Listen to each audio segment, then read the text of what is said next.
Where's the fun in waiting? Play sit and go tournaments 24/7 only on Ace 2-3. This game involves an element of financial risk and may be addictive. Please play responsibly and at your own risk.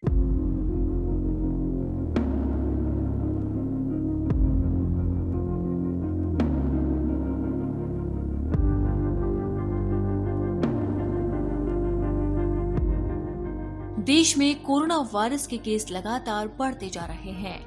वहीं केरल में भी corona के नए मामलों में बढ़ोतरी का सिलसिला जारी है। स्वास्थ्य विभाग की तरफ से जारी किए गए आंकड़ों के मुताबिक पिछले 24 घंटे में 32,801 मामलों की पुष्टि हुई। इतने ही समय में 179 मरीजों ने दम तोड़ दिया। वहीं बात करें ठीक होने वाले मरीजों के बारे में तो पिछले 24 घंटे में 18,573 मरीज कोरोना वायरस को मात देने में सफल रहे। वहीं स्वास्थ्य विभाग ने बताया है कि राज्य में संक्रमण दर बढ़कर 19.22% हो गई। वहीं इस दौरान 37,30,198 मरीज कोरोना वायरस को मात देने में सफल भी रहे।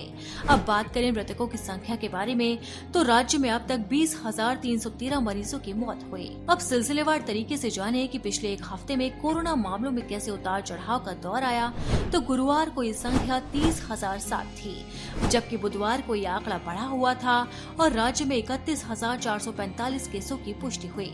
अब मंगलवार की बात करें तो मंगलवार को राज्य की जनता ने थोड़ी राहत की सांस ली क्योंकि आंकड़े 24,296 सामने आए और सोमवार को तो जनता को बड़ी राहत मिली क्योंकि केरल में 13,383 मामलों की पुष्टि हुई। अब बात करें रविवार की तो रविवार को राज्य में केवल 10,402 मामले आने के बाद जनता ने राहत की सांस ली, लेकिन शनिवार को राज्य की टेंशन बढ़ गई क्योंकि शनिवार को 17,106 मरीजों की पुष्टि हुई थी। अब यही आंकड़े साफ जाहिर करते हैं कि गुरुवार, बुधवार और मंगलवार यानी कि लगातार 3 दिन तक राज्य में 20,000 से ज्यादा मामले सामने आए। इन्हीं आंकड़ों को लेकर केंद्र सरकार ने पहले ही कहा था कि पिछले एक सप्ताह के दौरान देश में सामने आए कोविड-19 के कुछ मामलों के 98.4% मामले केरल से हैं। आपको बता दें कि स्वास्थ्य विशेषज्ञों ने पूर्वानुमान व्यक्त किया था कि ओणम त्योहार के बाद राज्य में जाँच के मामलों में संक्रमण दर यानी TPR 20% से अधिक हो सकती है और संक्रमण के मामले भी बढ़ेंगे।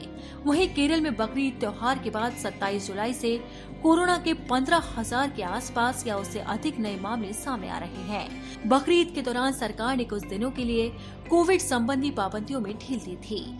सख्ती में छूट की वजह से ही केरल में केस लगातार बढ़ते जा रहे हैं और इसी के चलते कोरोना नियंत्रण में केरल मॉडल पर भी सवाल उठ रहे हैं। लेकिन मुख्यमंत्री पिनरई विजयन ने शुक्रवार को इस मॉडल का बचाव किया।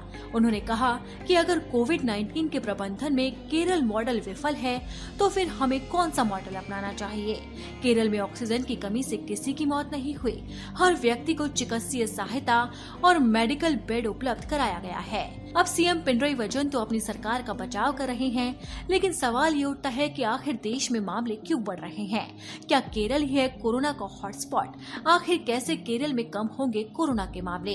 क्या सरकार लगाएगी फिर से लॉकडाउन?